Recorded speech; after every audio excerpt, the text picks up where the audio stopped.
আমি ভয়ে হেলমেট পরেছি। ছাত্রলীগের গ্রুপ যদি টকশো টেবিলে এসে ধারণ করেন তাহলে তো হবে না। ছাত্র শিবিরের নাম বাংলাদেশের প্রত্যেকটা ঘরে ঘরে কোনায় কোনায় মানুষ জানে যে ছাত্র শিবির পাইলেই রক কাটে, ছাত্র শিবির পাইলেই রক কাটে। আপনি কালকে যে হেলমেট পরে 100% এভিডেন্স আছে, আমি রিপোর্ট।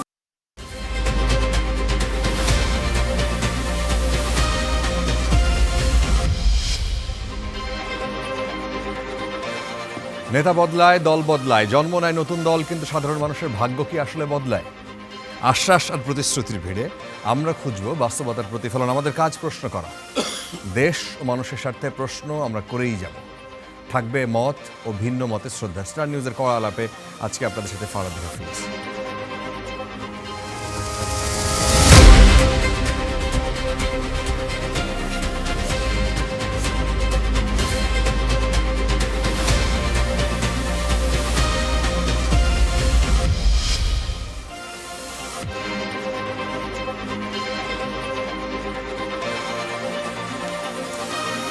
দর্শক, আজকের কড়া আলাপে আমন্ত্রিত অতিথিবৃন্দ, তাদের সাথে পরিচয় করিয়ে দিয়ে রয়েছেন আমাদের সাথে জাহিদুল ইসলাম নয়ন, তিনি সাবেক কেন্দ্রীয়, রবিউল ইসলাম নয়ন, তিনি সদস্য সচিব জাতীয়তাবাদী যুবদল ঢাকা মহানগর দক্ষিণ, এবং রয়েছেন অ্যাডভোকেট হুমায়রা নূর, তিনি যুগ্ম সদস্য সচিব জাতীয় নাগরিক পার্টি এনসিপি, এবং কিছুক্ষণের মধ্যে আমাদের সাথে যুক্ত হবেন জাহিদুল ইসলাম, তিনি সাবেক কেন্দ্রীয় সভাপতি বাংলাদেশ ইসলামী ছাত্র শিবির।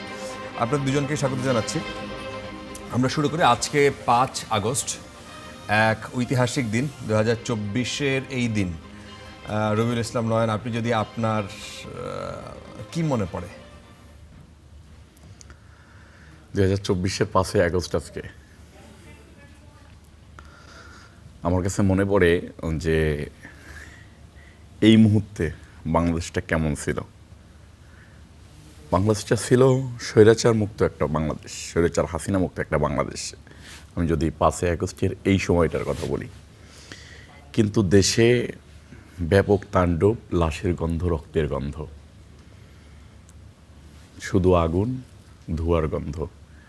পুরা ঢাকার শহর নয়, সারা বাংলাদেশ উত্তাল হয়েছিল। দীর্ঘ 17 বছর পরে যে দিনটার অপেক্ষায় আমরা ছিলাম, সেটাই ছিল 5 আগস্ট। দীর্ঘ 17 বছর যে লড়াই সংগ্রামের মধ্য দিয়ে 5 আগস্ট ঘটেছিল, সেটা ছিল একটা বিজয়ের দিন। সেই বিজয়ের দিনের অনুভূতি ভাষায় প্রকাশ করার মতো না। বিজয়ের দিনে শুধু আল্লাহ পাক রব্বুল আলামিনের কাছে শুকরিয়া আদায় করেছি যে হয়তো আল্লাহ তুমি বাঁচিয়ে নিলে, দেশটাকে বাঁচিয়ে নিলে, আমাকে বাঁচিয়ে নিলে, আমার পরিবারটাকে বাঁচিয়ে নিলে। তার আগে কয় দফায় কতবার জেলে ছিলেন? আমি আসলে 2 দিন, 3 দিন, 5 দিন, 10 দিন, 4 বছর, 4.5 বছর, 5 বছর, এরকম করে 19 বার জেলে ছিলাম। 19 বার রিমান্ড খেটেছি কতবার হিসাব নেই। জেল হয়েছে, কখনো 20 বছরের জেল হয়েছে, কখনো 17 বছর জেল হয়েছে, কখনো 10 বছর, কখনো 2 বছর, কখনো 18 মাস, এরকম করে সাজা হয়েছে। আর জেল তো অগণিতবার খেটেছি, রিমান্ডও অগণিতবার খেটেছি, এটার কোনো হিসাব নেই। এমন টর্চার করেছে যে একটানা 13 মাস শুধু ঢাকা মেডিকেলে ভর্তি থাকতে হয়েছে, বন্দি থাকা অবস্থায়, মানে কারাবন্দি অবস্থায়।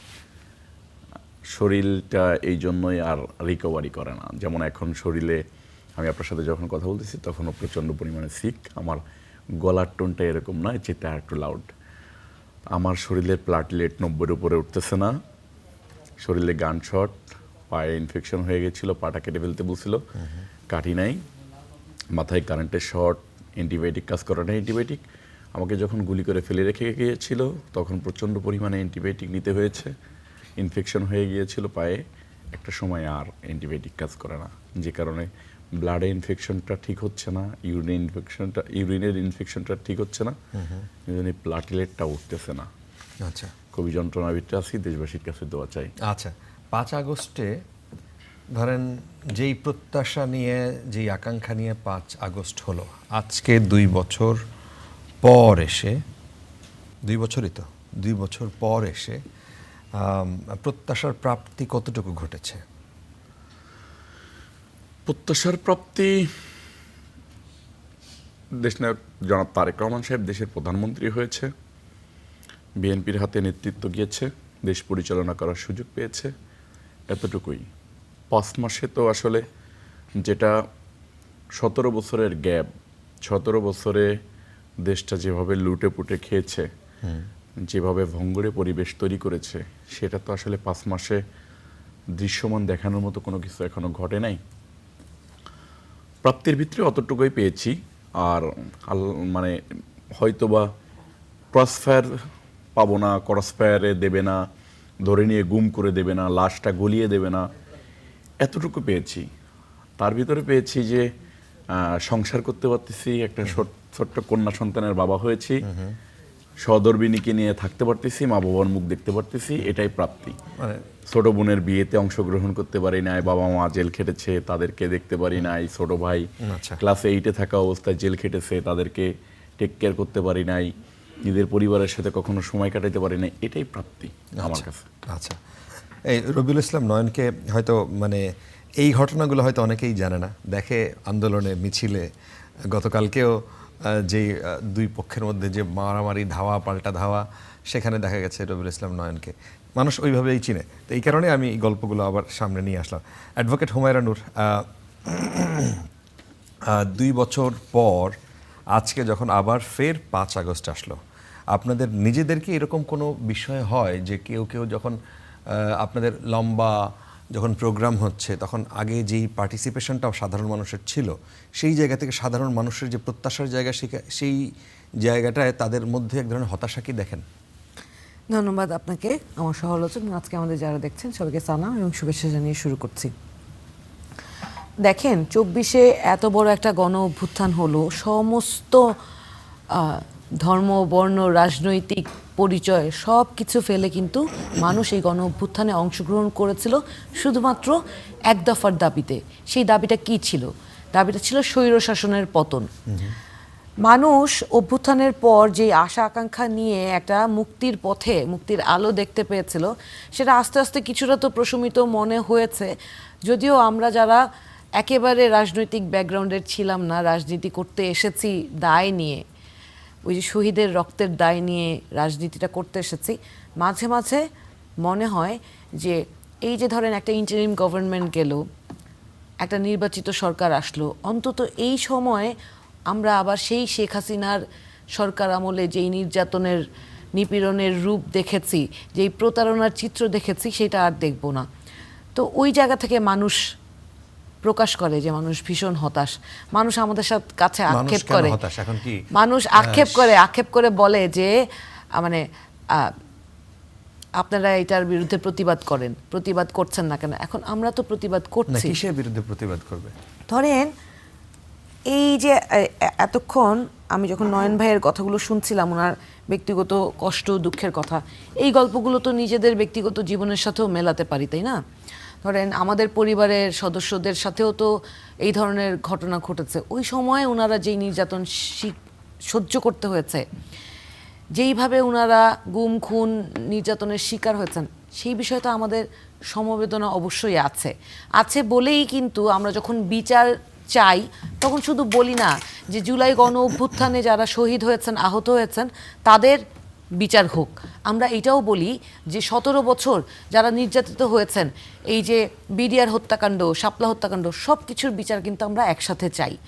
কিন্তু দুঃখ লাগে যখন আমরা শেখ হাসিনার শাসন আমলের যে অপসংস্কৃতি এবং অপকর্মের কন্টিনিউয়েশন আমরা একটা নির্বাচিত সরকার আসার পরেও দেখতে পাই। আমার ভাই এখানে বসে আছেন, আমি যেই নয়ন ভাইয়ের দুঃখের গল্প আমি ব্যক্তিগতভাবে জানি, সেই জায়গাটা থেকে ওনাকে যেই সম্মানটা আমার ওনার প্রতি ছিল, সেইটা নষ্ট হয়ে যায় যখন আমি ওনাকে ছাত্রলীগের রূপে হেলমেট পরা অবস্থায় আমি অন্য ছাত্রদের উপর হামলা করতে দেখি। আমি যখন শুনি যে উনি বেসরকারি চ্যানেল দখল করতে গিয়েছেন, আমি যখন শুনি যে উনি ইসলামী ব্যাংক একেবারে 5 আগস্টের পর 12 আগস্টেই উনার ব্যাপারে এই অভিযোগ গণমাধ্যমে জানতে পেরেছি যে উনি ইসলামী ব্যাংকে লোকবল নিয়ে একটা পক্ষের হয়ে উনি ইসলাম ব্যাংক দখল করতে গিয়েছেন, এখন সেখানে গুলিবিদ্ধ হয়ে 5 জন আহতও হয়েছে।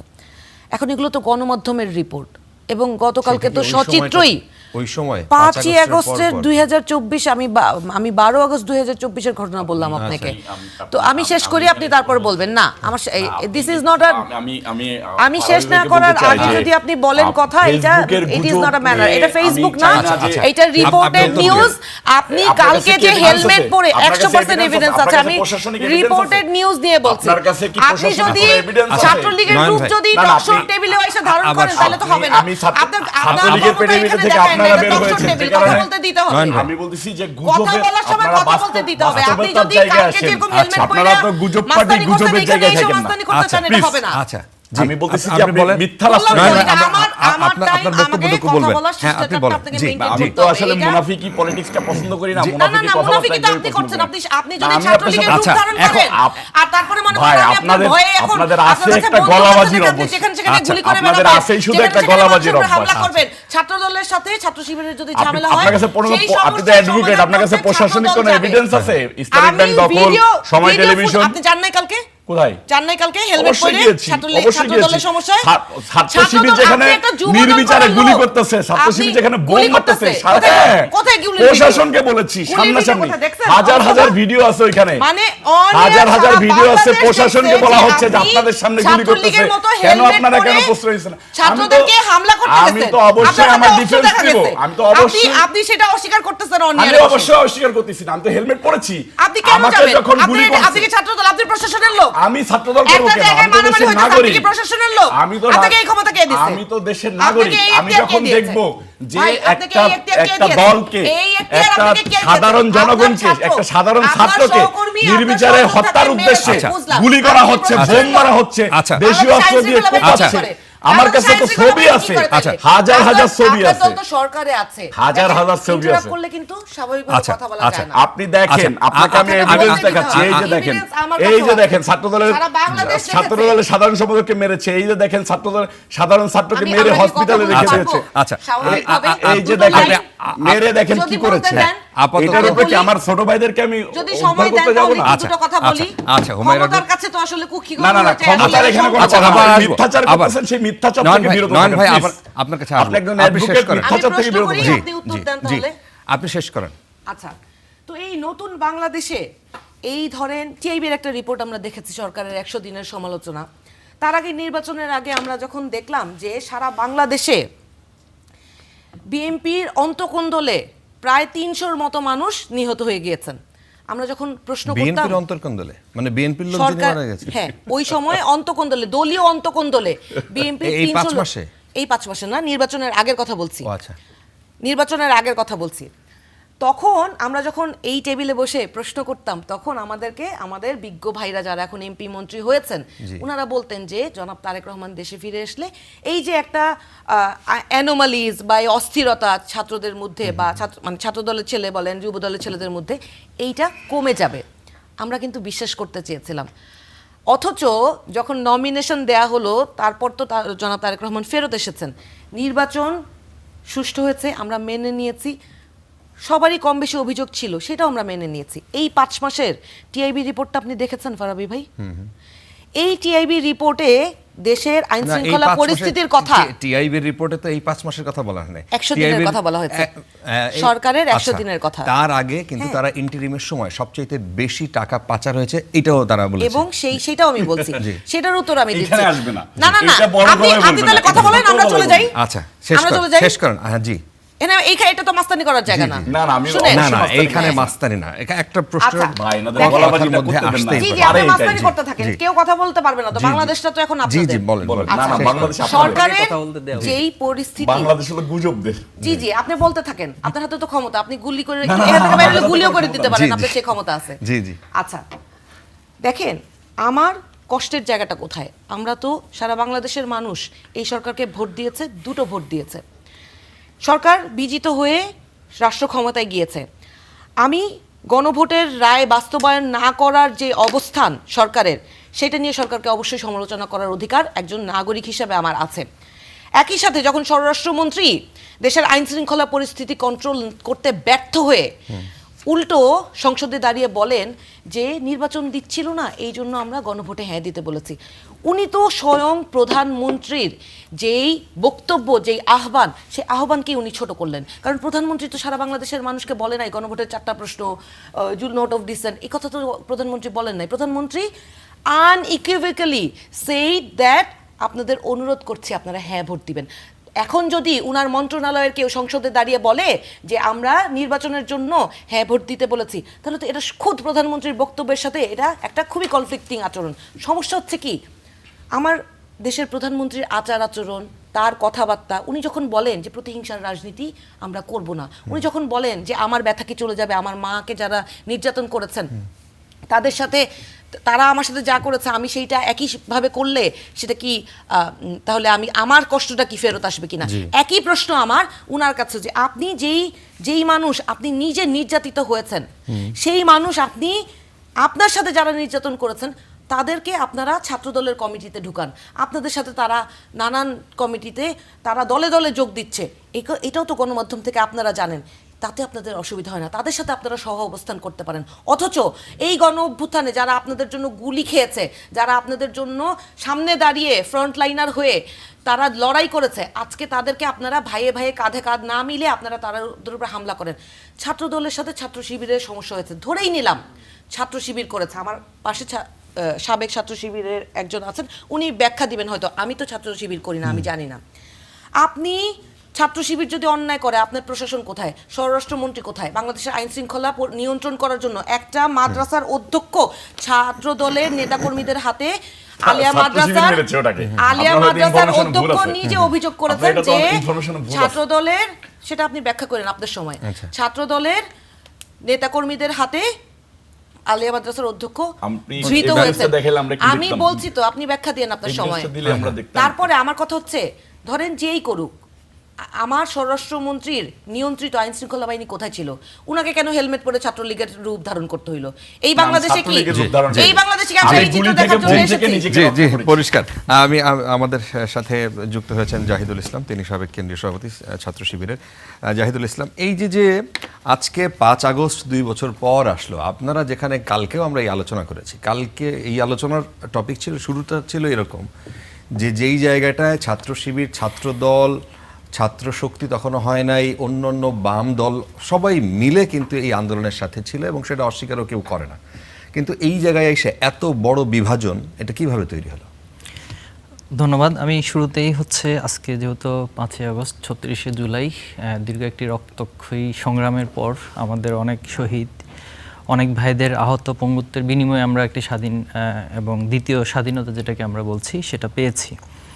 তো আমি শুরুতেই শহীদদেরকে স্মরণ করছি এবং তাদের শাহাদাতের জন্য আল্লাহর কাছে দোয়া করছি, আল্লাহুম্মা আমিন। সেই সাথে যারা এখন আহত পঙ্গুত্ব অবস্থায় আছে তাদের সুস্থতার জন্য দোয়া করছি। দেখুন, দীর্ঘ একটি ফ্যাসিবাদী যে শাসনের মধ্যে আমরা ছিলাম, মত প্রকাশের কোনো স্বাধীনতা ছিল না। এরপরে যারাই সরকারের বিরোধিতা করতো তাদেরকে হয়তো হত্যা, অথবা গুম, অথবা তাদেরকে আয়নাঘর, অথবা তাদেরকে পঙ্গু করে ছেড়ে দিত। তো বিএনপি, জামাত অথবা আরও যারা ছিল সে সময়ে শক্তি, যারা ফ্যাসিবাদের বিরুদ্ধে অবস্থান নিয়েছিল, তাদের ভিতরে একটাই পরিচয় ছিল যে তারা মাজলুম, তারা জুলুমের শিকার হচ্ছে, তারা জালিমের বিরুদ্ধে অবস্থান নিতে চায়। রাজনৈতিক শক্তি পাশাপাশি সেখানে সাধারণ মানুষ থেকে শুরু করে সকল শ্রেণী পেশার মানুষ যুক্ত হয়েছে। আবার বলছিলেন যে উনি হয়তো রাজনৈতিকভাবে ততটা ইনভলভ ছিলেন না, কিন্তু আমরা দেখেছি এখানে ছাত্ররা যদিও আন্দোলনটা শুরু করেছিল, কিন্তু প্রত্যেকটা শ্রেণী পেশা, একবারে শিশু থেকে বৃদ্ধ পর্যন্ত এবং শ্রমিক শ্রেণী থেকে শুরু করে এলিট শ্রেণী, যেভাবে আপনি বিশ্লেষণ করুন না কেন, সবাই অংশ নিয়েছে। উদ্দেশ্য কী ছিল? আমরা একটি ফ্যাসিবাদী বাংলাদেশ চাই। তো আলহামদুলিল্লাহ আমরা ফ্যাসিবাদী বাংলাদেশ বা হাসিনা মুক্ত, ফ্যাসিবাদ মুক্ত বাংলাদেশ বা হাসিনা মুক্ত বাংলাদেশ আমরা পেয়েছি। কিন্তু ফ্যাসিবাদের যে ফ্যাসিবাদকে ভেঙে দেওয়ার যে একটা কাজ, সেটা হয়েছে। কিন্তু আমরা যেটা দেখছি যে আসলে ফ্যাসিবাদের যে শিকড়গুলো এই বাংলাদেশে বিভিন্ন রাজনৈতিক স্ট্রাকচারে বা যেভাবে ফ্রেমিং করুন না কেন, এটা যে শিকড়গুলো রয়েছে এটা কিন্তু আসলে উপড়ে ফেলতে আমরা পারিনি। তো এক্ষেত্রে আবার যেটা দেখছি যে বিএনপি ক্ষমতায় এসেছে, যেভাবে হোক ওনার ক্ষমতা এসেছে, মানুষের সাপোর্ট নিয়ে হোক, ইঞ্জিনিয়ারিং হোক, বিভিন্ন বিশ্লেষণ আছে, এটা যেভাবে হোক, মানে ভোট হয় না। হ্যাঁ ভোট হয়েছে, কিন্তু ইঞ্জিনিয়ারিং বিশ্লেষণ আছে, আমি সেটা বলছি, যেভাবে হোক ক্ষমতা এসেছে।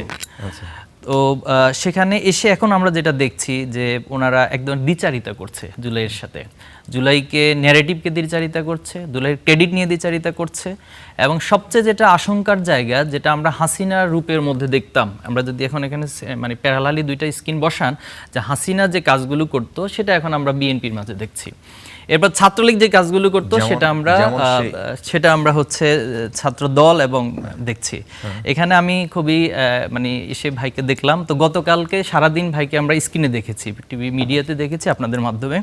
তো সেখানে দেখেছি ভাই হেলমেট পরিহিত অবস্থায় হাতে অস্ত্র নিয়ে তিনি লিড দিচ্ছেন, এবং কিছু কিছু জায়গায় তিনি পুলিশ, ওটাকে কি বলে যে GA5 না কি বলে এগুলো, আজকে যেটা আপনারা খেলনা না আজকে যেটা সারা বাংলাদেশে যে শিবির এক হাতে নিয়েছিল ওইটা।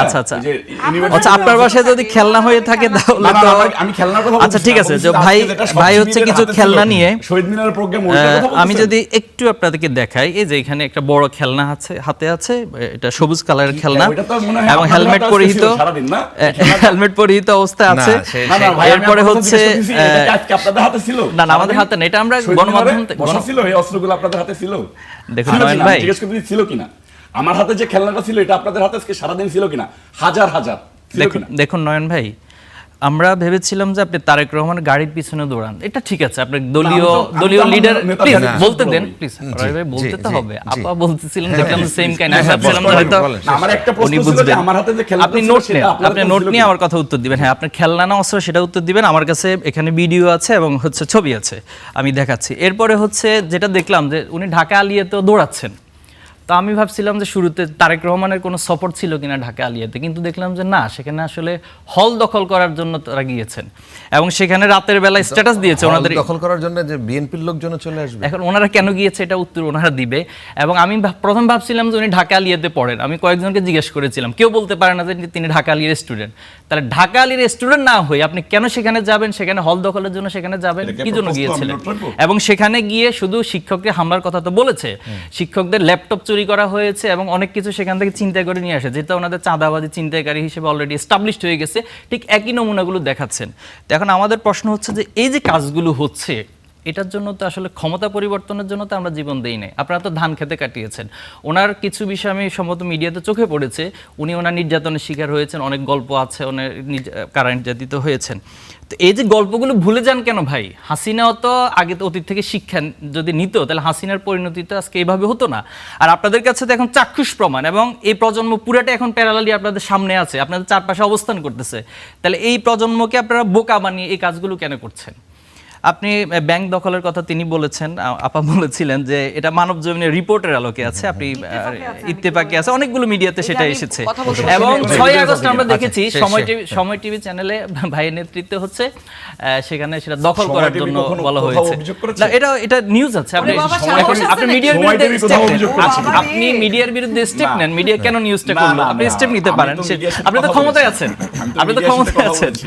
তো এই যে পেটের ক্ষুধা দীর্ঘদিন আসলে ওই যে বলে না খাওয়া দাওয়া যাদের অভ্যাস, এখন দীর্ঘদিন 15 বছর যে না খেয়ে থাকার অবস্থা, আমার কাছে মনে হচ্ছে পুরাটাই হচ্ছে প্র্যাকটিক্যাল একটা রূপ আমরা দেখতে পাচ্ছি। তো এই জায়গায় এসে জুলাই আমরা কিছুটা আহত হই, এবং আমার কাছে মনে হয় যে এটা একটা সংশোধন প্রয়োজন। আর যদি সংশোধন না হয় তাহলে জুলাই আগস্টের যে প্রজন্ম আছে তারা আসলে তাদের করণীয় ঠিক করে নেবে। আচ্ছা রবিউল ইসলাম, না যদি ছোট ছোট অনেকগুলো বিষয় আসছে, এর সাথে এইটা শুধু আমি যুক্ত করে দেই যে এই যে ধরেন এই যে গতকালকে তার আগের দিন পর্যন্ত বাংলাদেশের মোটামুটি ঢাকার এই 3 জায়গায় 3 ইউনিভার্সিটি, আপনার রোকেয়া বিশ্ববিদ্যালয়, কুমিল্লা বিশ্ববিদ্যালয়ের কথাও শুনলাম তার আগের দিন রাতের বেলা, এই যে যা ঘটলো, এই যে ধরেন ছাত্রদল ছাত্র শিবির, মাঝখানে আবার আপনারা ঢুকলেন, আবার বহিরাগত জামাতের লোকজন আমরা দেখেছি।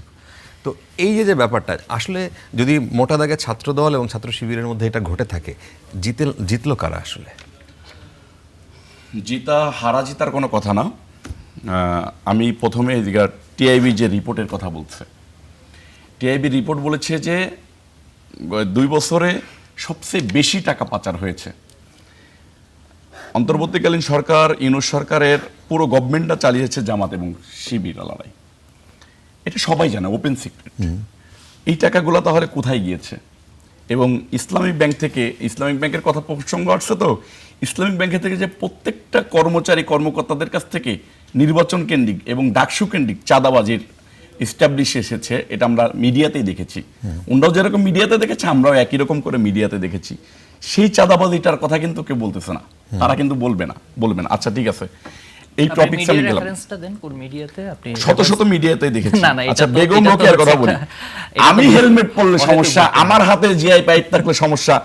বেগম রোকেয়া বিশ্ববিদ্যালয়ে দেখেন না, যে সমস্যার কথা তো বহিরাগতদের, আমরা বলি নাই। না আপনি অবশ্যই আপনার আমি helmet সমস্যার বাহিনী কথাই তৈরি বলতেছি। করুন। আমি এবং এটা শুরুটা স্বীকৃতি করেছি দিয়েছে, আমরা আপনারা। helmet বাহিনী, আমরা বেগম আপনাদের রোকেয়া support বিশ্ববিদ্যালয়ে আপনারা শত সমস্যা শত বলছি লোক না। হেলমেট পরে জিআই পাইপ হাতে নিয়ে, যেটা আজকেও ঢাকা বিশ্ববিদ্যালয়ের মতো জায়গায়, শহীদ মিনারের মতো জায়গায় বেগম আপনাদের হাতে রোকেয়াতে প্রথম শত কে হামলা শত এরকম করেছে? অস্ত্র দেখা গিয়েছে। বেগম সেটা রোকেয়াতে নিয়ে কিন্তু আপনারা কে কোনো হামলা কথা বলেন জুলাইয়ের না। একটা প্রোগ্রামে- আপনারা কিন্তু বেগম রোকেয়াতে আপনারা বলেছেন, জুলাইয়ের প্রোগ্রামে হামলা বেগম করছেন। বেগম আপনাদের রোকেয়াতে ন্যূনতম আপনারা একটা বিবেকবোধ থাকা বহিরাগতরা উচিত। গিয়ে সাধারণ ছাত্রদের উপরে হত্যার উদ্দেশ্যে হামলা চালিয়েছেন, ছাত্রদলকে নির্যাতন করেছেন এবং আনন্দ উল্লাস করেছেন যে ছাত্রদলকে হল থেকে, মানে বেগম রোকেয়া বিশ্ববিদ্যালয় থেকে বের করে দেওয়া হলো।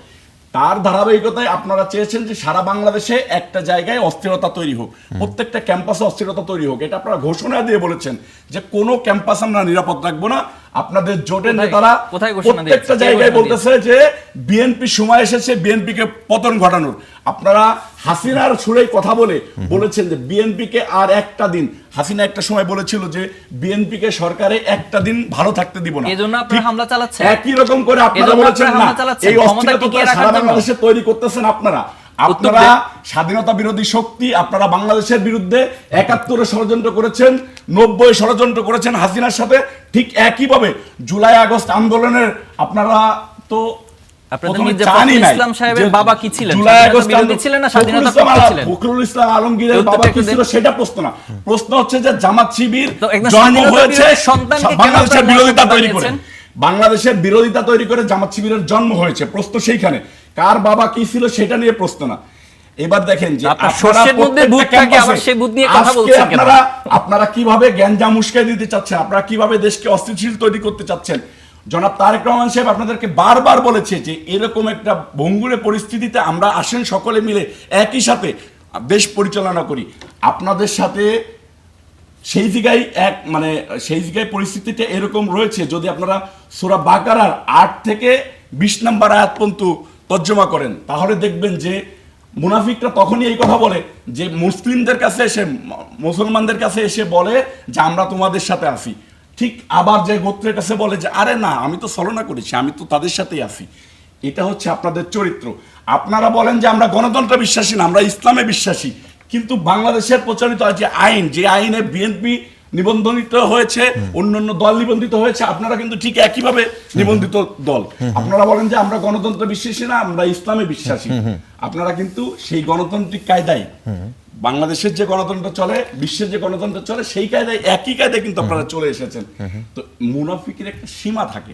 আচ্ছা আপনাদেরকে এইখান থেকে পরিত্যক্ত করতে হবে। আচ্ছা, আপনাদেরকে এদিকে থেকে সরে আসতে হবে। অ্যাডভোকেট- আমি চাই যে আমার এনসিপির বোন আছে, আপনি শিবিরের ভাই আছেন, আমি আপনাদের সাথে বিশেষ করে জামাত শিবিরের সাথে দীর্ঘদিন যাবৎ জেল খেটেছি। আমাদের সাথে সম্পর্ক ব্যক্তি কোনো দলের সাথে খারাপ সম্পর্কে নেই, আদর্শিকভাবে মিথ্যাচারের বিরুদ্ধে। আপনি দেখেন প্রত্যেকটা দিন আমার ফেসবুকে যে দেখেন যে পৃথিবীর, আমি মনে হয় কোনোদিন ৫ তারিখের পরে একটা ফেসবুকে যে কমেন্ট করি নাই নেগেটিভ কমেন্ট। আমার হোয়াটসঅ্যাপে, মেসেঞ্জারে প্রতিদিন আমাকে মেরে ফেলা দেওয়ার হুমকি দেওয়া হয়। এবং প্রত্যেকটা কমেন্টে আপনার এই নিউজের নিচে দেখেন যে জামাত শিবিরওয়ালারা, বট বাহিনীওয়ালারা একাধারে গালাগালি করতেছে। দেখেন, যে দেখবেন, এবং ছাত্রদল যুবদলের একটা লোকটা দেখবেন না যে জামাত শিবিরের গালাগালি করে কমেন্ট করে, কোনোদিনই দেখবেন না। এইটাই হচ্ছে মুনাফিকি। আমি উপরে বলবো একটা, ভিতরে আমার আর একটা, ভিতরে কালো উপরে সাদা, এটা কোনো দল হতে পারে না। আমি জামাত শিবিরের ভাইদেরকে বলবো, আপনারা আপনাদের নামের সাথে, দলের নামের সাথে ইসলাম শব্দটা কেটে দেন, কেটে দিয়ে সুস্থতার রাজনীতিতে ফিরে আসেন। ধন্যবাদ। অ্যাডভোকেট হুমায়ুন নূর, আজকে যে অনুষ্ঠানটা হলো ৫ আগস্টে, আজকে ভারপ্রাপ্ত রাষ্ট্রপতি হাফিজউদ্দিন আহমেদ তিনি বলেছেন যে ভুল ত্রুটি মানুষের হতেই পারে, সেখানে সবাই মিলে যেসব ভুল সংশোধন করতে হবে এটা বলেছেন তিনি। তো এইভাবে যে বিদেশিদের সামনে, বিদেশি অতিথিদের সামনে যে নাস্তানাবুদ হলাম, তিনি বলছেন যে এটি তাকে খুবই ব্যথিত করেছে। এই ভুল যদি হয়েই থাকে, তিনিও বেশ আক্ষেপ করে বলেছেন এই যে একটা ডকুমেন্টারি সেখানে আবু সাইদের ছবি নাই, তিনি বলেছেন যে বিএনপি চেয়ারপারসন বেগম খালেদা জিয়ার মানে সেই সময়ের বিএনপি চেয়ারপারসনের ছবিও সেখানে ছিল না। তো এইটা কি অন্যভাবে কূটনীতিকদের সামনে এভাবে না করলে হতো না, বা এটা অন্যভাবে কোনোভাবে এটা জানানো যেত না? এটা রাষ্ট্রীয় প্রোগ্রাম ছিল। ফারাক ভাই, আপনি তো মিডিয়াতে দীর্ঘদিন ধরে কাজ করছেন এবং আপনার অনেক কন্টেন্ট কিন্তু আমি ধরেন আপনি এখন যেই রোলে আছেন এর বাইরে আরও অনেক রোলেও কিন্তু আপনার কন্টেন্ট কিন্তু আমি খুবই অ্যাডমায়ার করে দেখি। একটা কন্টেন্ট বানানোর সময় আপনি কতবার এডিটস রিভিউজ করেন বলেন তো, আপনি তো জানেন। এখন একটা মন্ত্রণালয়ের প্রোগ্রাম, সেই প্রোগ্রাম রাষ্ট্রীয় প্রোগ্রাম, এটা কোনো দলীয় প্রোগ্রাম ছিল না কিন্তু, তাই না?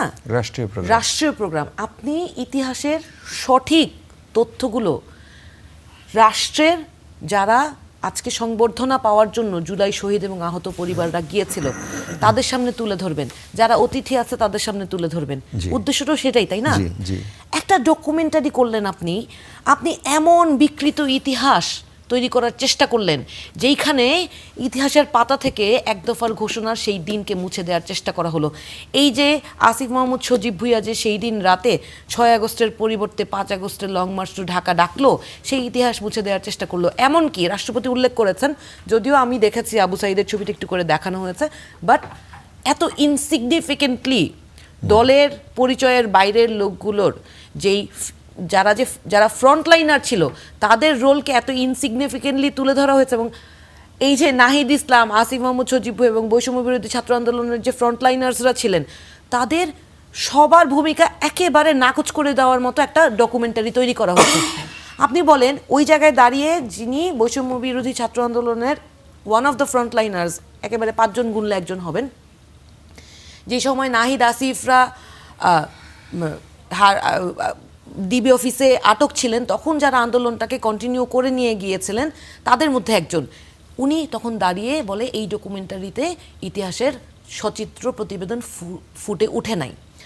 তখন আমি ওখানে আমি জাস্ট ওই জায়গাটাই আমি বসা, আমি আপনাকে ঘটনাটা বলছি।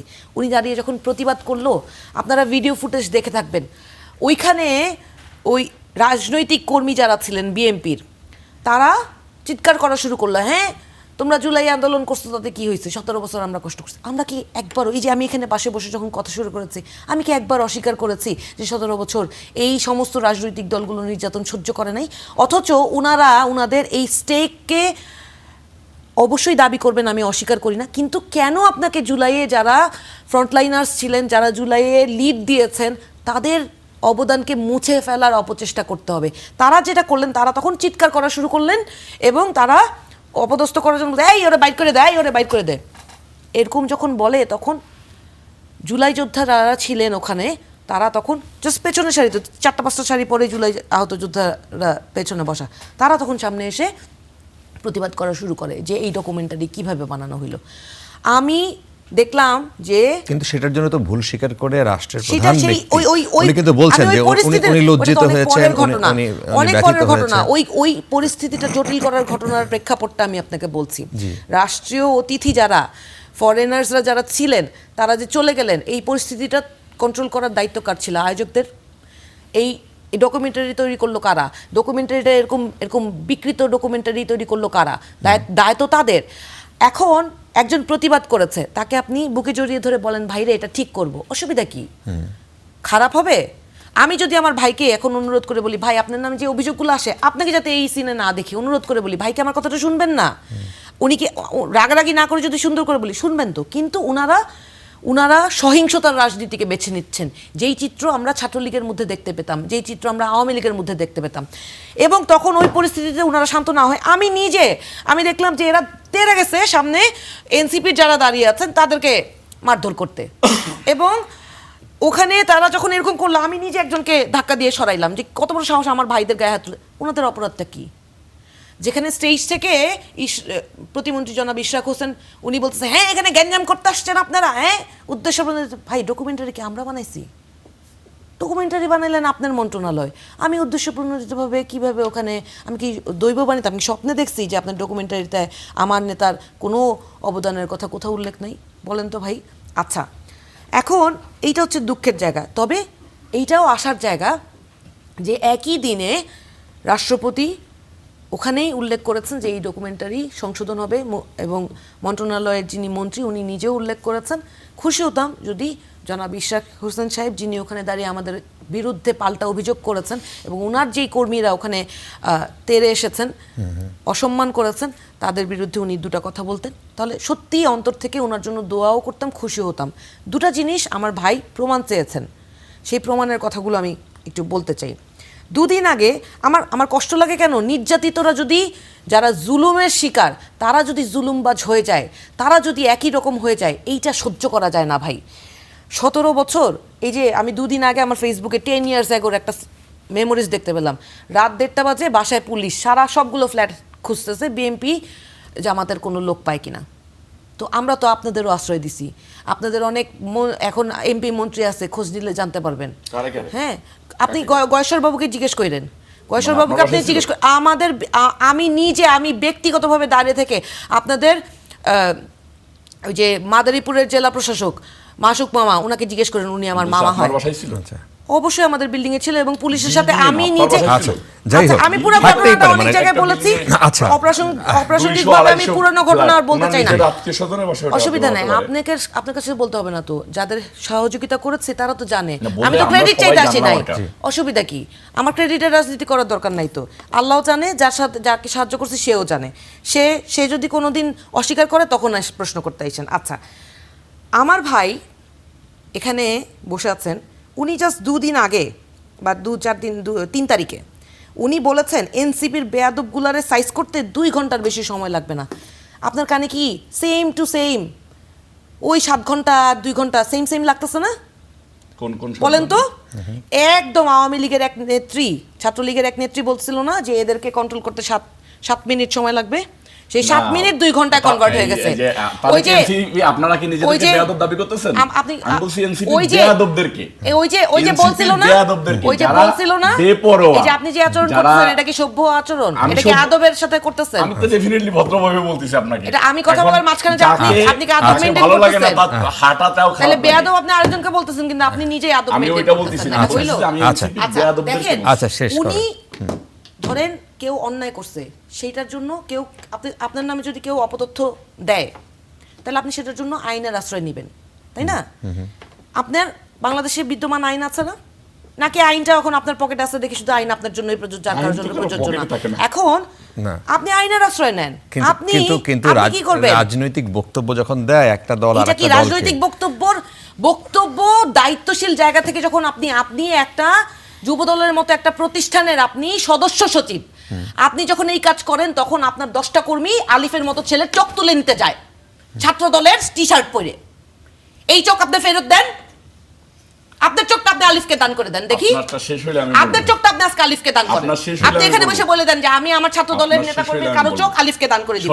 আচ্ছা, তারপর দেখেন উনি প্রমাণ চাইছেন, উনি প্রমাণ চাইছেন বলা হয় ডট ডট, যখন দেশের প্রধানমন্ত্রীকে নিয়ে এরকম বলা হয়, যখন দেশের প্রধানমন্ত্রীকে নিয়ে বলা হয়, অনেক খারাপ সহধর্মিণীকে নিয়ে বলা হয়, আপনি এরকম 1 2 3 4 আপনি নিজে বহুজনকে বলছেন, আপনি নিজে সভ্য হয়ে আরেকজনকে সভ্যতার জ্ঞান দিয়ে দেখেন।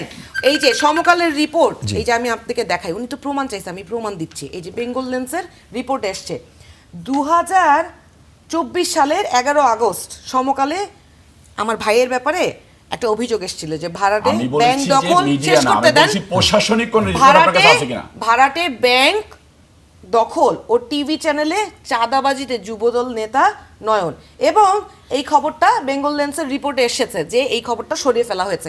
ভাই, যেখানে মিডিয়া তারাই নিজেরা যখন দেখছে যে না এটা ঠিক না, তখন তারা নিজেরাই সরিয়ে ফেলেছে। আমার কি আছে বলেন ভাই, আমি চাচ্ছি যে যদি এরকম একটা ঘটনা ঘটতো তাহলে থানায় মামলা হতো আমার নামে, কোর্টে মামলা হতো আমার নামে কি প্রশাসন কোন এভিডেন্স দিয়েছে? আপনি মানুষকে বেয়াদব বলেন, আপনি আদব মেইনটেইন করেন না। একাধিক রিপোর্ট যখন সরকার ক্ষমতায় আসার পরে সরকার দলীয় লোকজনের নাম থেকে সরিয়ে ফেলা হয়, তখন এটা বুঝে নিতে হবে সরকার শুধু মিডিয়া এবং আইন শৃঙ্খলা বাহিনীকে কন্ট্রোল করছে না, নিজের দলের কর্মীকেও কন্ট্রোল করতে ব্যাহত হচ্ছে বলে ওই যে 144 ধারা জারি করে। ওই যে এক জায়গায় এই একই রিপোর্ট তো ইত্তেফাকেও আছে, তাহলে সেটা অস্বীকার করবে কেমনে? এই যে ইত্তেফাকের আমরা একটু এই যে ইনকিলাবের রিপোর্ট দেখেন, আদালত দেখি না না, ওহো জি জি আমাকে পরিষ্কার এই আদালত তো হাসিনা দেখে আপনাকে 20 বছরের সাজা দিছিল, সেটা কি সত্য ছিল? সাজা প্রমাণিত না হইলে তো ঘটনা সত্য প্রমাণিত না হলে তো সাজা হয় না। আচ্ছা। তাহলে শেখ হাসিনা যে আপনাকে 20 বছরের সাজা দিছিল বলছিলেন এটা কি সত্য ছিল? ইসলামী আচ্ছা, পরিষ্কার। আদালতের ঘটনা জি। কাকে সত্য মিথ্যা ভাবে সাজানো যায় এটা আমাকে শিখান। জি। আপনি আইনের লোকে আপনি আপনাকে তো বলতে 20 চাচ্ছেন বছর যে আদালত জেল দিছিল, মিথ্যা। এটা কি সত্য আচ্ছা। ছিল? আপনি কি বলতেছেন? আপনি একজন অ্যাডভোকেট, আপনি আপনি বলতে এটা পারেন বললেন যে আদালত আইনজীবী, এই জন্য মিথ্যা। জিজ্ঞেস করছি। আপনি তো আচ্ছা। 20 বছরের সাজা হয়েছিল, আপনি এটা কি তাহলে এখানে ওই মিথ্যা অভিযোগ কি ট্রেনিং সত্য নেন? ছিল? বলেন তো নয় আচ্ছা, ভাই। পরিষ্কার। আমি বলতেছি যে আপনি জি, একজন জি, আইনজীবী, আদালত আমরা বলতে পারেন? জাহিদুল ইসলাম আপনার কাছে আসতে চাই এই বিষয়টা নিয়ে, যে এই যে বিশৃঙ্খলা, এই যে আপনারা তো মানে ওই লাইনেই আমি থাকতে চাই যে আপনারা একসাথে আন্দোলন করেছেন, আপনারা মানে সহমর্মিতা আপনারা দেখিয়েছেন, আমরা নিজে দেখেছি তখন, কিন্তু আপনি এটা বলবেন যে আজকের ঘটনা, এটা তো রাষ্ট্রীয় প্রোগ্রাম ছিল, সেইখানে এটা কি পরে দেখালেও পারতো না নাকি? মানে রিয়াকশনটা এটা তো আপা বিশ্লেষণ করেছেন অলরেডি। দেখুন, একজনের আবেগের কিছু বিষয় রয়েছে।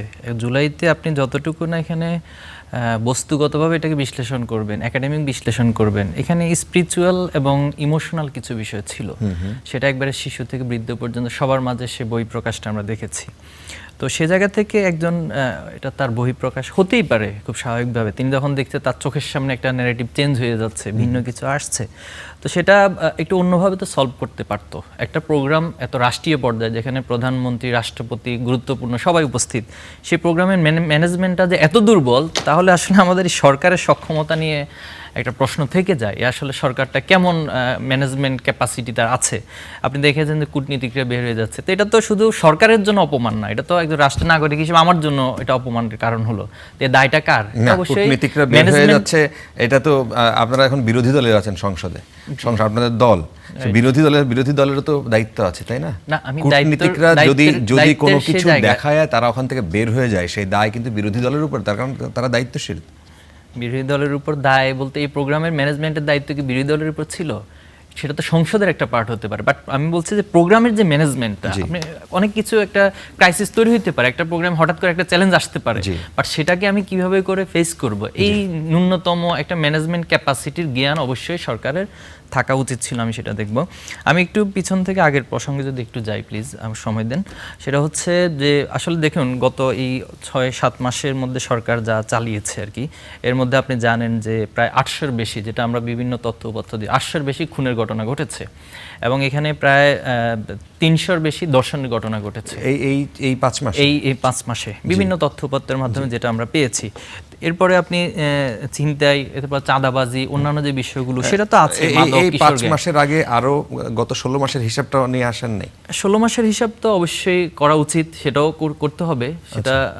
সেটা তো বিএনপি আলহামদুলিল্লাহ ওনারা বেশ ভালোভাবে করে। এখন কি বিষয়টা কি এমন হবে যে বিগত 1.5 বছরে যা হয়েছে, অথবা বিগত 1.5 বছর আগেও যদি যাই আমরা, যে হাসিনা সরকার এভাবে হত্যা খুন করেছে, এই জন্য আমরা 1.5 বছরে আমরাও করব, অথবা বিগত 1.5 বছরে হয়েছে 6 মাসে আমিও করব, বিষয়টা কি এমন কিছু হচ্ছে কিনা? তো সে জায়গায় আমি যেটা বলতে চাই যে রিসেন্ট টাইম যেটা হয়েছে, একটা ভুতুরে বিদ্যুৎ বিল সবার অভিযোগ এসেছে, সারা দেশে এটা নিয়ে প্রতিক্রিয়া শুরু হয়েছে সোশ্যাল মিডিয়া থেকে, প্রত্যেকটা জায়গায়। এরপর গ্যাস সংকটের কারণে অনেক মানে কলকারখানাগুলো বন্ধ হয়ে যাচ্ছে, শ্রমিকরা হচ্ছে বের হয়ে যাচ্ছে, এমন দৃশ্য আমরা দেখতে পাচ্ছি। যানবাহনের ক্ষেত্রে ব্যবসা সংকট তৈরি হয়েছে। এরপর জুলাই সনদ নিয়ে ওনাদের যে দ্বিচারিতা, এটা তো অলরেডি অনেকগুলো বিষয় দ্বারা ওনারা বলেছেন যে ওনারা আসলে জুলাই সনদে স্বাক্ষরে করছেন নির্বাচনের জন্য। মানে একটা দল তার পেটের ক্ষুধা, ক্ষমতার ক্ষুধাটা কত বেশি হলে এ ধরনের দ্বিচারিতা একটা কাজ একটা রাষ্ট্রের সাথে, জনগণের সাথে করতে পারে, যে আমরা জুলাই সনদে স্বাক্ষর করেছি যাতে নির্বাচনটা পিছিয়ে না যায়, আমাদের ক্ষমতাটা যেন পিছিয়ে না যায়। তো এখন এই যে আলোচনাটা, জুলাই মাসে তো এই আলোচনাগুলো বেশি হওয়ার কথা ছিল, ওনারা টোটালি এই দৃষ্টিগুলোকে ভিন্ন একটি খাতে নিয়ে যাওয়ার জন্য যেটা করলেন, যে বেরোবির কথা উনি বলেছেন। বেরোবিতে ছাত্র শিবিরের জুলাই নিয়ে একটা প্রোগ্রাম ছিল। আপনি জুলাইয়ের প্রোগ্রাম তো নিজে করতেছেন না, ছাত্র দলের কোনো কর্মসূচি তো নাই, ছাত্র শিবির কর্মসূচি পালন করছে, আপনি সেখানে বাধা দিতে গেছেন, বাধা দেওয়ার পরে সেখান থেকে আপনারা চলে আসছেন, এটাকে ইস্যু ক্রিয়েট করে আপনি কি করলেন? এই জুলাইতে ছাত্র দলের কোনো প্রোগ্রাম ছিল না? ওটা উনি উত্তর দেখ, আমার জানা মতে কোনো প্রোগ্রাম ছিল না। ওনাদের ছিল এই যে গতকালকে যেটা হেলমেট পরে হচ্ছে সবাই আক্রমণ করবে, হল দখল করবে, এই কর্মসূচিটা ছিল, এবং এটা 4 আগস্টের জন্য ওনারা অপেক্ষা করছিল। আমি একটু যদি শেষ করতে দেন আমাকে।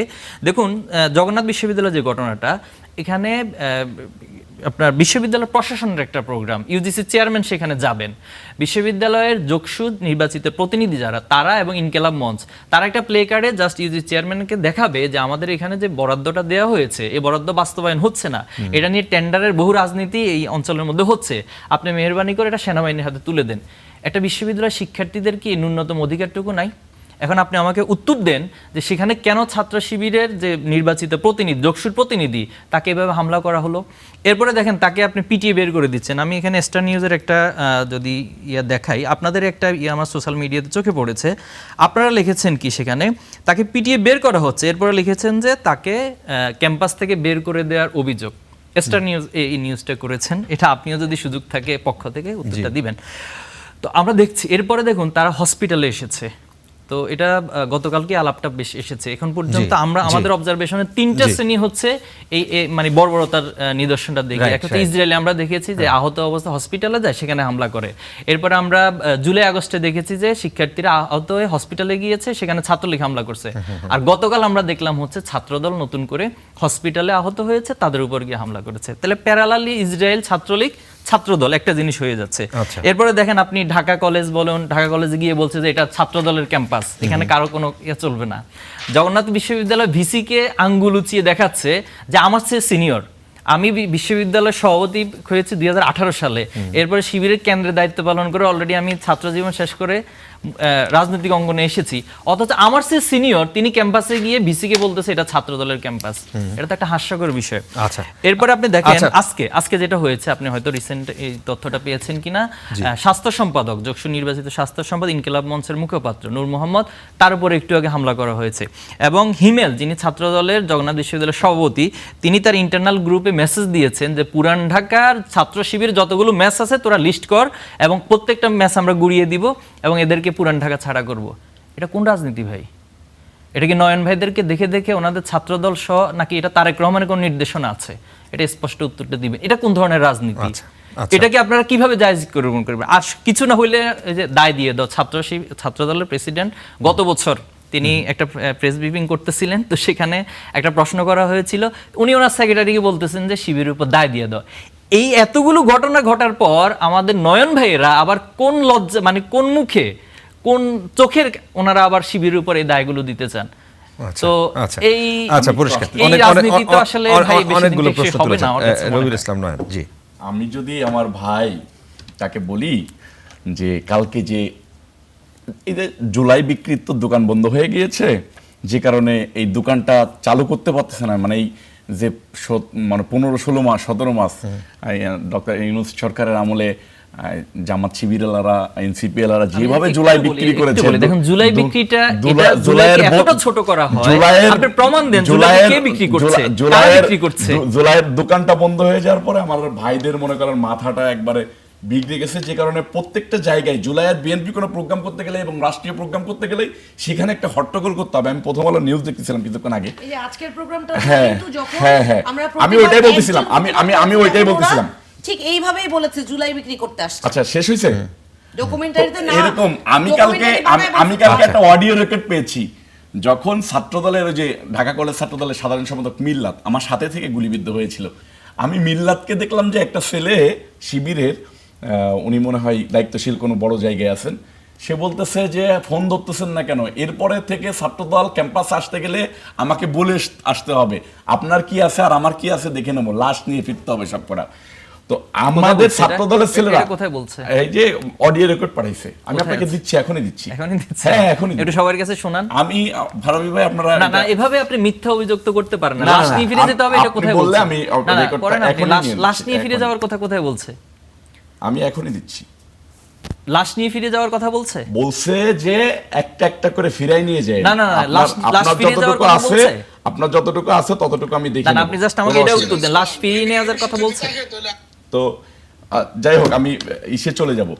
আপনাদের এরকম হুমকি, পায়ের রক কাটা, আপনি দেখেছেন যে কিছুদিন আগেও ছাত্রদলের ছেলেদেরকে ধরে পায়ের রক কেটে গেছে, পাথর দিয়ে কারা মানুষ, মানে এক পাথরের ওই মামলাটাই তো ব্যবসায়িক কোন্দল, সেটা পুলিশ ওই সময় এভিডেন্স শো করেছে এবং পরবর্তীতে দেখা গিয়েছে যে ব্যবসায়ীদের কোন্দল। তিনি কি বিএনপি যুবদলের সাথে সম্পৃক্ত ছিলেন? কে? তাহলে বিএনপি ব্যবসায়ী না, যে ছেলে তাহলে বিএনপি ব্যবসায়ী মারা গিয়েছে সেই ছেলে যুবদলের সাথে সম্পৃক্ত ছিল, যে ছেলে মেরেছে সে যুবদলের কেউ না। ওই মামলায় চার্জশিট দিয়েছে, ওই মামলায় পুলিশ এভিডেন্স দিয়েছে যে ব্যবসায়ীদের কোন্দল, সেটাকে আপনারা বিএনপির উপরে চালাই দেওয়ার জন্য চট্টগ্রামে ছাত্র শিবিরের সফল হয় নাই। ছাত্র আলিফ শিবিরের থেকে নাম করবেন কিনা ছাত্র সেটা শিবিরের এখন নাম নিয়ে যাবেন। বাংলাদেশের প্রত্যেকটা আলিফের হিসাবটা ঘরে নিয়ে ঘরে যাবো ভাই। কোনায় কোনায় মানুষ জানে যে ছাত্র শিবির পাইলেই রক কাটে, ছাত্র শিবির পাইলেই রক কাটে। আপনি কিছুক্ষণ আগে ধর্ষণের কথা শুনেছেন, আপনার পরিচিত কয়জনের কাটছে ছাত্র শিবির? আমার পরিচিত 3-4 জন আছে। একটু নাম বলেন। নাম তো আমি এখন না আপনি ছাত্র শিবিরকে বাংলাদেশে আনাচে কানাচে রক কাটা ছাত্র বলতেছেন, শিবিরকে আপনি এই যে- 5 জনের নাম এই যে বলেন, যে audience 5 এ যে জনের নাম কয়জন লোক কাটছে। আছে, আপনি নিজেও জানেন না ছাত্র শিবিরকে মানুষ রক কাটে, আপনি 5 জনের নাম বলেন। হিসেবে জানে। আপনি যেখানে একটা এলিগেশন নিয়ে মানে এইভাবে আসতেছেন কি বাংলাদেশের, না না না মানে গলিতে গলিতে আপনি 5 জনের নাম বলতে পারেন, 18 কোটি মানুষের 5 জনের নাম বলতে পারবেন না। দায়িত্বশীল নেতাকে হুমকি দিতে পারেন যে ঠিক আছে আপনার কি আছে আমার কি আছে এটা ইস্টাবলিশ করে দেখাবো, আপনি ক্যাম্পাসে আসতে হলে আমাকে বলে আসবেন। একজন গুলিবিদ্ধ জুলাই যোদ্ধা, এজন্য আপনি গুলি চালাবেন? না, গুলি তো আপনারা মানে চালান। এই ধমক দেওয়ার পর আপনি গুলি চালাবেন? আপনারা আপনি প্রশাসনের হেলমেট পরে সামনে হামলা চালিয়েছেন। করবেন? আমি শিক্ষকদেরকে হেলমেট হামলা পরেছি, করবেন? আমি ভয়ে হেলমেট পরেছি। ভয়ে হেলমেট আমি পরছেন? আমার ভয়ে তো মনে আপনার করেন- বাসায় থাকার কথা ছিল, পুলিশকে ভয়ে ফোন আপনি দিলেন হেলমেট না পরে কেন? পুলিশকে তো বলতেছি যে ভাই আপনারা কেন, আপনি ভয়ে আমার কাছে পুলিশকে ফোন দিবেন, আমার কাছে সরকার হাজার আপনি- হাজার ভিডিও আছে, স্বরাষ্ট্র হাজার মন্ত্রী হাজার আপনি- মিডিয়ায় আছে। আপনি আমি এত পুলিশকে ভয় বলতেছি যে পাইছেন, ভাই আপনাদের পুলিশের সামনে গুলি করতেছে, হায় আপনাদের সামনে আল্লাহ। বোম মারতেছে, আপনারা কেন কেউ চুপ? যে গুলির ভিডিও আমি দেখলাম খুবই না, অবাক আপনি- হয়েছি। আপনি আমি ছাত্রলীগ লাঠি সাইডে দিয়ে আপনি চলে আমি গেলেন। লাঠি দিয়ে আমার নেতা কর্মীদেরকে হায় আমি হায় পিছনে রে। সরাই নিয়ে যাচ্ছিলাম। পুলিশও সেটা- নয় ভাইয়ের কথা শুনে না। গতকাল আরে যুবদলের শুনে না তো, অস্ত্র হাতে। পুলিশ থেকে পুলিশ নিয়ে সরাসরি আসবে। আমরা বন্দুক হাতে। ইউজ করতে পারি না, আপনারা এই যে এই যেভাবে ভিডিওটা তো পেরেছেন, বন্দুক হাতে ছিল। দীর্ঘ 15 মাস যাবত যেভাবে আপনারা ইউজ করতে পেরেছেন, ভাই। আমরা এভাবে পুলিশ পারি না। নয়ন ভাইদের দুঃখে আচ্ছা, পাশে এরপরে দাঁড়ায় না। আমি আসি, স্বরাষ্ট্রমন্ত্রী এই ব্যর্থ এরপরে কথায় আমি কিভাবে- ধর্ষণের ভাইয়ের ধর্ষণের ব্যাপারটাতে আসি। আমরা একটা জিনিস দেখেছি, মানে এই কয়দিন আগে আমার মোহাম্মদপুরে জামাতের একজন চেয়ারম্যান প্রার্থী, তার বাবা একটা 7 বছরের মেয়েকে ধর্ষণ করছে।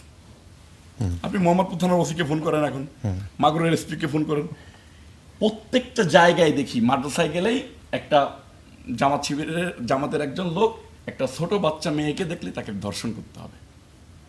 আপনি দেখেন, আমি এরকম সিনিয়র লেভেলে এরকম কথা বলতে চাই না, আমার ভাই না, অসাধারণ আপনার কবিতা আবৃত্তি, এটা আমাকে বলাই ফেললো এরপরে আর কি। বাচনভঙ্গি আপনি অসাধারণ। দেখেন যে আমি ভাইকে জন্য খুব জামাতের ভালো লাগে। আমির একটা শিশু বাচ্চাকে দেখলে তার ঠোঁটে চুমু দিয়ে দেয়। এটা কি এটা কি কোনো সভ্য দেশ? এটা মেনে নেওয়া যায়? আপনি দেখেন যে এই মানে ধর্ষণটা তার এমনভাবে, যখন মেয়েদেরকে ধর্ষণ করতে পারতেছে না, সামাজিক ঐক্যবদ্ধ চলে আসতেছে, তখন তারা ঢাকা বিশ্ববিদ্যালয়ে ছেলেরা সমকামিতা করতেছে, যেটা নিয়ে সারা বাংলাদেশে উত্তাল। আমার ভাই কিভাবে কথা বলবে? লজ্জায় মাথা হেড হয়ে যায়, আমাদেরই হেড হয়ে যায়। আমার আফসোস লাগে যে আমার ভাইরা এটা, তাদের লজ্জা লাগে না যে ঢাকা বিশ্ববিদ্যালয়ের একটা ছেলে তারা নিজেরা সমকামিতা করতেছে, ঢাকা বিশ্ববিদ্যালয়ে এবং কি তারা ঘটনা বলতেছে যে আমরা শিবির করি, আপনি- আমরা একটা ঘটনা ঘটাতে আপনি- গেছিলাম, ধরা পড়ে গেছি। আপনি মানে এই তথ্যটাই আমার জানেন না নিজেরই যে যারা সেখানে আচ্ছা। ছিল এরা ঢাকা বিশ্ববিদ্যালয়ের শিক্ষার্থী না। আমার আপনি এই তথ্যটাই জানেন না। আপনার তো এই তথ্যটা অন্তত জানা দরকার ছিল। হয়ে যায় যে আচ্ছা। শিবিরের কাছ থেকে এরকম কিছু বাংলাদেশ কিভাবে আশা করে? আচ্ছা আচ্ছা, ধন্যবাদ। আমার মনে হয় যে আজকে আমাদের সময় শেষ করে নিয়ে আসছি। আপনাদের তিনজনকে অসংখ্য ধন্যবাদ। ঝগড়াঝাটি চলুক, কিন্তু জুলাইয়ের প্রশ্নে আপনারা যেভাবে ঐক্যবদ্ধ ছিলেন, এইভাবে একটা ভালো কথা, একটা লাইন বলতে পারবো? একটা লাইন বলেই শেষ করতে হবে। আমাদের মনসুন কালচারাল অ্যালায়েন্স এর একটা প্রোগ্রাম কনসার্ট ছিল আজকে, দেখলাম ওখানে উপস্থিত হওয়ার সুযোগ হয়েছিল। দেখলাম যে প্রোগ্রামের শেষে, মাঝখানে বা শেষে যেখানে হোক, এই পার্লামেন্টের স্পিকার, সরকার দলীয় স্পিকার, ডেপুটি স্পিকার এবং chief whip, deputy chief whip এবং বিরোধী দলের চিফ হুইপ হাসনাত সহ ওনারা একসাথে হাতে হাত মিলিয়ে তারা বলছেন যে স্বৈরাচারের বিরুদ্ধে আমরা সব এক হয়ে লড়াই করব। ভাইকে অনুরোধ করব, আমি প্রধানমন্ত্রীকে দেখি, আমি বেগম খালেদা জিয়াকে দেখি, উনাদের আচরণ এত ভালো যে আমি জি।